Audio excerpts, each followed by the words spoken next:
Salut, bienvenue dans cette nouvelle vidéo. Aujourd'hui, une astuce excellente qui va te permettre de tester une distribution Linux. Tout ça sans rien installer, sans être obligé de faire ni des machines virtuelles, ni des clés USB bootables. Bon, si tu n'as rien compris à ce que je viens de dire, eh ben justement, cette vidéo est faite pour toi. Parce que justement, c'est vraiment fait pour les débutants. Et c'est fait pour essayer des systèmes alternatifs à Windows. La majorité des ordinateurs sont vendus avec Windows.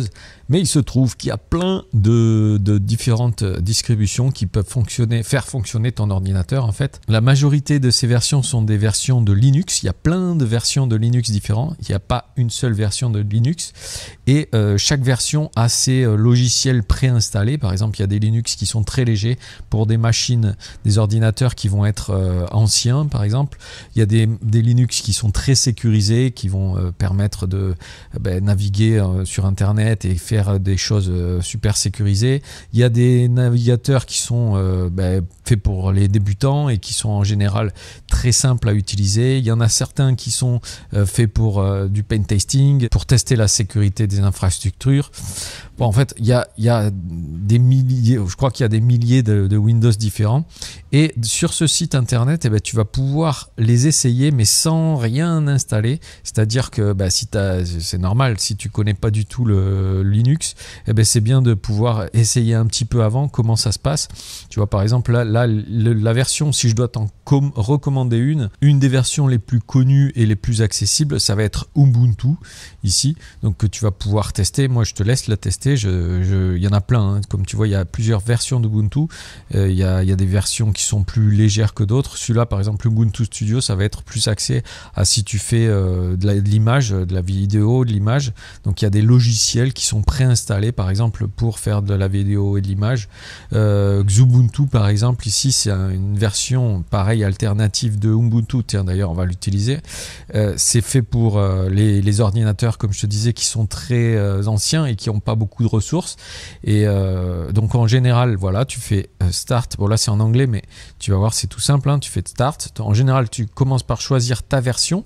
Donc là, j'ai choisi la dernière version, c'est la version 23.10. Alors, les numéros qui sont plus bas sont les versions antérieures. Et en général, tu vois que là, je dois attendre mon tour. Et là, il y a une personne qui est devant moi. Et là, bam, je continue. Et là, la version d'Ubuntu démarre. En fait, c'est comme vraiment si tu allumais ton PC avec cette version-là. Bon, bien sûr, ça va dépendre de ton PC. Et d'ailleurs, comme c'est par Internet, ça va être même un peu plus long que si tu l'avais installé directement sur ton PC. Mais au moins, tu vas pouvoir le tester et voir si ça te plaît, si tu comprends les choses, tout ça. Comme je te disais, ici, c'est un Linux, c'est une version de Linux qui est très allégée et donc qui va fonctionner sur des ordinateurs qui ont peu de ressources. Donc là, en général, ça, c'est exactement ce qui se passe. C'est la fenêtre que tu as quand tu veux installer un Ubuntu, c'est-à-dire que tu vas devoir choisir en premier ton langage. Bon, là par exemple, on va choisir le français. Donc là, tu as l'option de installer. Ça, c'est quand tu veux l'installer sur ton ordinateur et essayer. Donc là, moi, je vais faire essayer. Et donc là, il démarre sur en fait une version live de Xubuntu. Ça dépend vraiment de la version que tu veux essayer parce que il y a des versions comme des versions plus lourdes en fait. Par exemple, Ubuntu, c'est une version qui est un peu plus lourde et donc du coup, elle va mettre beaucoup plus de temps à s'allumer. C'est vraiment sur un ordinateur, c'est comme si elle s'allumait sur un ordinateur en fait, hein. Et donc voilà, là c'est le bureau de Xubuntu, hein, qui est ici. Là tu vois, tu peux le voir que c'est Xubuntu 23.10 et ici dans le coin en haut à gauche, on a le menu avec tous les logiciels qui sont présents sur cette version de Xubuntu. Et là, par exemple, on a le navigateur web qui, dans ce cas-là, est Firefox.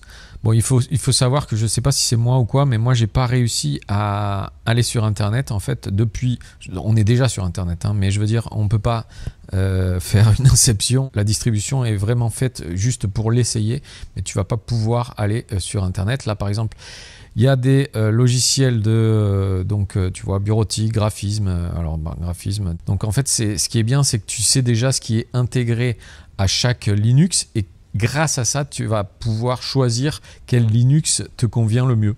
Tu vois, par exemple, ici, il y a tout ça qui est intégré. GIMP, c'est un peu le concurrent de Photoshop en version open source gratuite. En internet, tu vois, il y a tout ça qui est déjà installé. Il y a des jeux qui sont déjà installés. En multimédia, ben, ça, c'est les lecteurs de musique qui sont déjà installés. Enfin voilà, donc du coup, tu vas avoir plusieurs choses. En tout cas, ça va te permettre de savoir ce qui est déjà installé par distribution et ben, dans ce cas-là, après, pouvoir, ben, pouvoir l'essayer et l'installer sur ton ordinateur. Mais là, au moins, ça t'aura permis, grâce à cette page internet, de même pas télécharger l'ISO pour pouvoir l'utiliser, en fait, pour pouvoir l'essayer. Voilà, donc ben, y a de quoi faire. Si tu es intéressé par rejoindre le monde des Linuxiens, c'est-à-dire de plus avoir, en tout cas d'avoir beaucoup moins de virus sur ton ordinateur, beaucoup moins de problèmes sur ton ordinateur, des ordinateurs qui fonctionnent beaucoup mieux aussi que sur Windows en général, eh bien je te mettrai le lien de cette page internet dans la description. J'espère que cette petite vidéo t'a plu. Si c'est le cas, n'hésite pas à mettre un petit pouce en l'air et à t'abonner. Salut et à la prochaine!